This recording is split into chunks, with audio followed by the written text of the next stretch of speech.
Un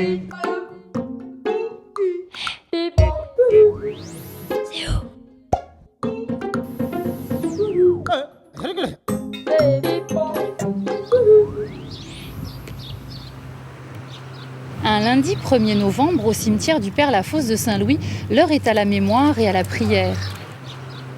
Ici, on parle du cimetière des esclaves, et aujourd'hui encore, on demande beaucoup au Père Lafosse. Mais le temps n'a-t-il pas quelque peu effacé les traces de son œuvre ? Nos vieux grands-pères longtemps nous a toujours parlé du Père Lafosse. C'était un prêtre ici à Saint-Louis. Venu de métropole dans le temps de l'esclavage.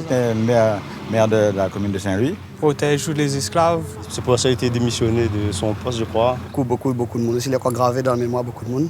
Ah, nous, c'est comme un clé pour nous, ça. Il faut nous venir là.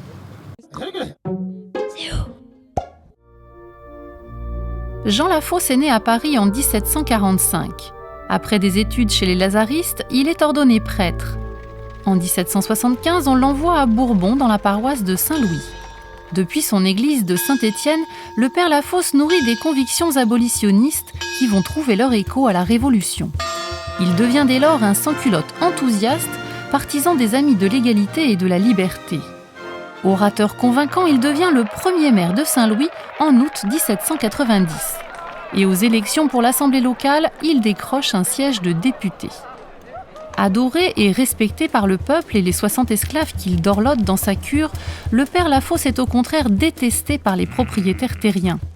Les altercations se multiplient jusqu'à provoquer la grande insurrection du Sud en mars 1798.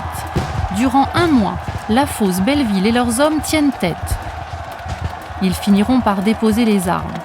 14 insurgés, dont le Père Lafosse, sont condamnés à l'exil aux Indes. Le Père Lafosse, lui, s'arrêtera aux Seychelles, où il séjournera quelques mois avant de rentrer en France. En 1802, le voilà de retour dans l'île, où il retrouve sa cure à Saint-Louis. Il est toujours du côté des Noirs. On dit qu'il aurait été assassiné non loin de l'usine du Gol en 1817 et que les esclaves l'auraient enterré dans le cimetière abandonné.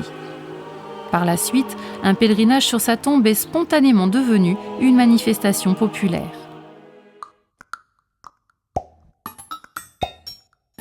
Hey.